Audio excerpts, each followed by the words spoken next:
સરસપુરમાં હું પોતે બનાવું છું અને બધાનો સપોર્ટ મને મળે છે.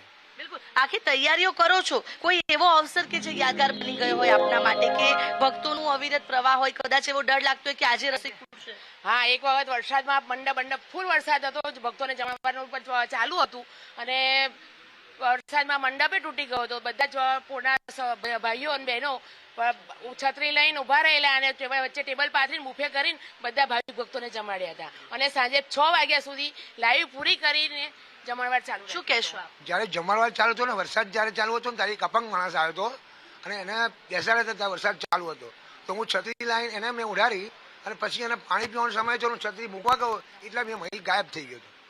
આ ચમત્કાર બહુ મોટો હતો. બિલકુલ, તો જે રીતે અહીંયા ભાવિક ભક્તો છે કે જે સરસપુર વાસીઓ છે, મોસાળ વાસીઓ છે, તેમને પણ અલગ અલગ અનુભવો થયેલા છે. ત્યારે જોઈ શકાય છે કે અલગ અલગ વ્યંજનો જે છે તે તૈયાર કરી દીધા છે.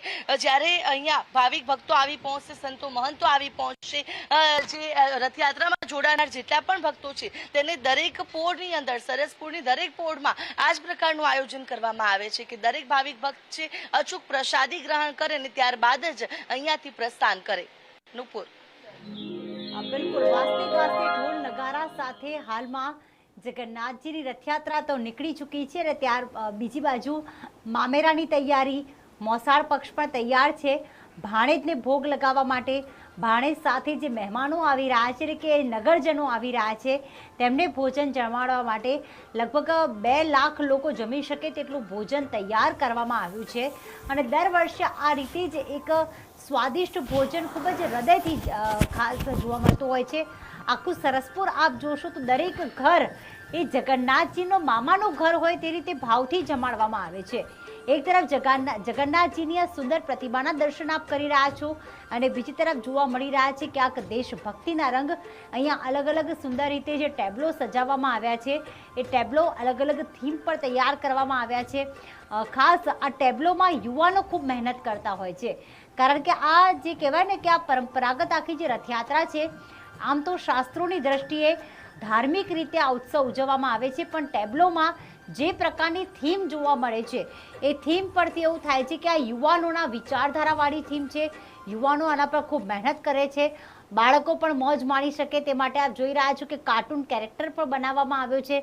એટલે કે કહેવાય ને કે નાના બાળકોથી લઈને યુવાઓ છે, મહિલાઓ છે, વૃદ્ધો છે, તમામ લોકોનો આ સહિયારો ઉત્સવ મનાવવામાં આવી રહ્યો છે અને એટલા જ માટે આ રથયાત્રા કહેવાય છે. એક પ્રકારની આ યાત્રા છે જે રથ સાથે આગળ વધી રહી છે. જીવનની આ યાત્રા કહી શકાય કે જે એક પડાવથી બીજા પડાવમાં જઈ રહી છે અને દરેક પડાવમાં જેમ જીવનમાં જેમ આપણે અલગ અલગ રંગો જોતા હોઈએ છીએ, રથયાત્રામાં પણ અનેક રંગ જોડાયા છે. ત્યારે એએમસી ખાતેથી અત્યારે અમારી સાથે મારા સંવાદદાતા કશ્યપ જોડાઈ ચૂક્યા છે. કશ્યપ, એએમસી ખાતે અત્યારે રથયાત્રાનો જોઈએ તો કયો પડાવ ત્યાં પહોંચી ચૂક્યો છે? કેવો માહોલ રથયાત્રાને આવકારવા માટે?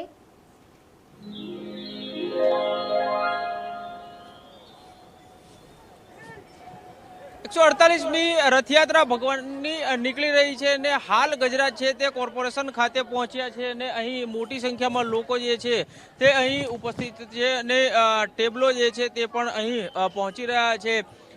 સાથે જ અખાડાઓ નીકળશે, ભજન મંડળીઓ નીકળશે અને ભગવાન આજે નગરચર્યાએ નીકળ્યા છે અને લોકોને આજે ભગવાન જે છે તે દર્શન આપશે. લોકો જે છે તે અહીં જે આ ગજરાજો છે તેને પ્રસાદ ખવડાવી રહ્યા છે, સાથે જ તેના આશીર્વાદ પણ મેળવી રહ્યા છે અને લોકોમાં અનેરો ઉત્સાહ જે છે તે જોવા મળી રહ્યો છે.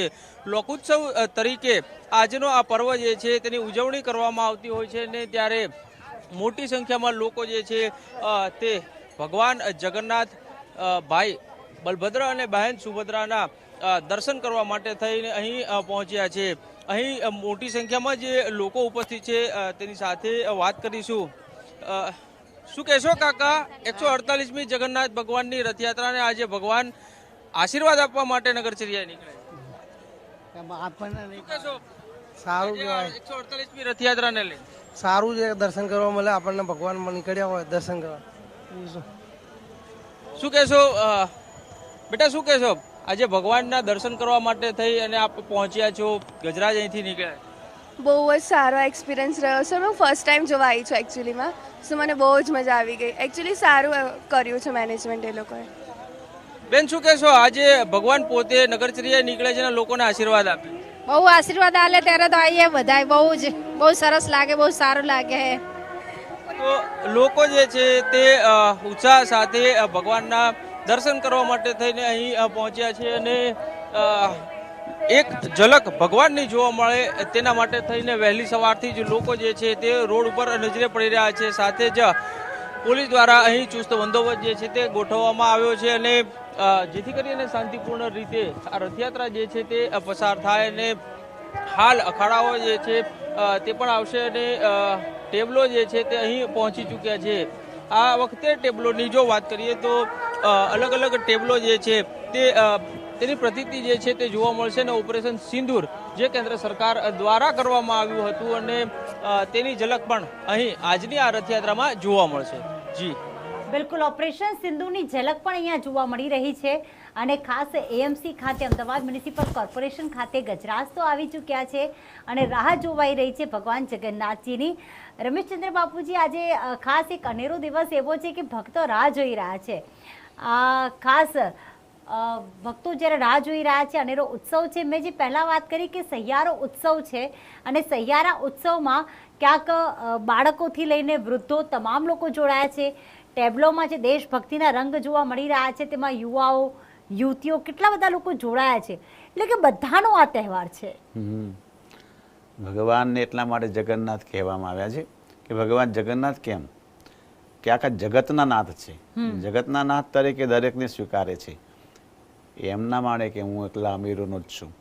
ગરીબમાં ગરીબ હોય એના પણ ભગવાન પોતે એ જગન્નાથ કહે છે. મારી જોડે જે કંઈ આવે, ખાટી છાશ લઈને આવે તો ભગવાન કૃષ્ણ કહે કે હું ખાટી છાશ પણ પીવું. જે એમના મિત્ર જે મનસુખ, ગરીબમાં ગરીબ જે મનસુખ જે મિત્ર હતો અને એ મિત્રએ જ્યારે કંઈ ના મળ્યું તો ખાટી છાશ 4-5 દિવસની હતી એ પોતે લઈને આવ્યો અને ભગવાનને એ ખબર પડી કે આ થોડુંક સંકોચાય છે કે આટલું બધું કરી આ ખાટી છાશ કેમ પીવડાવું ભગવાનને. એટલે ભગવાને તરત જ સામેથી માગી કે તું શું લાવ્યો છે, તું પહેલાં તું મને આપ.